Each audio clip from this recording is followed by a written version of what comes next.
Hey guys, welcome to my How to School YouTube channel, and in this video we will see how we can download and install Visual Studio Code in our Windows 10 computer. The first thing that you have to do is you have to launch any of the browser that you have installed in your computer.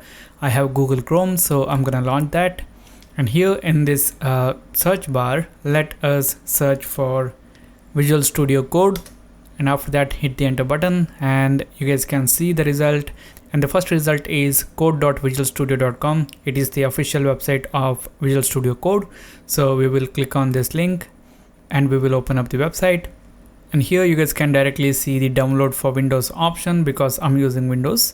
And if you're using some other operating systems, then all you have to do is click on this arrow button here and you guys can select the respected installer for the respected operating system that you have. And also if you scroll down here, then also you guys can see some options. For example, for Windows you have user installer available for 32-bit and 64-bit operating system, then system installer and zip. And for Linux also you have some options available in here, and for Mac also you can download it here. What we're gonna do here is we will click on this download for Windows option.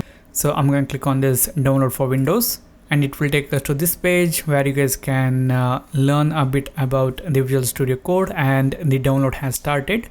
So let us wait for this download to finish.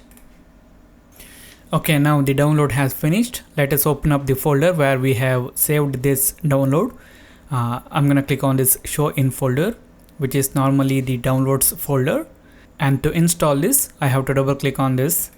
So first let us accept the license agreement and then click on next.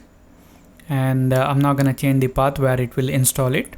Click on next, and we're not gonna change anything in here.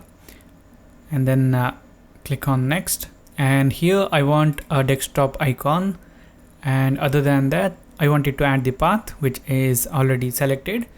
And we're gonna click on next, and then we're gonna click on this install. As you guys can see here, it has installed Visual Studio Code User Edition. So we are done with installing. So let it launch Visual Studio Code. We're gonna check this and we're gonna click on this finish, and it will open up the website of Microsoft first for details about how we can install some extensions and all this stuff. So I'm gonna close this right now, and here we have the Visual Studio Code which we have installed now. So this is it guys for this video. Thank you for watching. If you like this video, then hit the like button. If you don't like it, then hit the dislike button. For more tutorials like this, do subscribe to the channel. Thank you for watching. I'll see you later in the next video.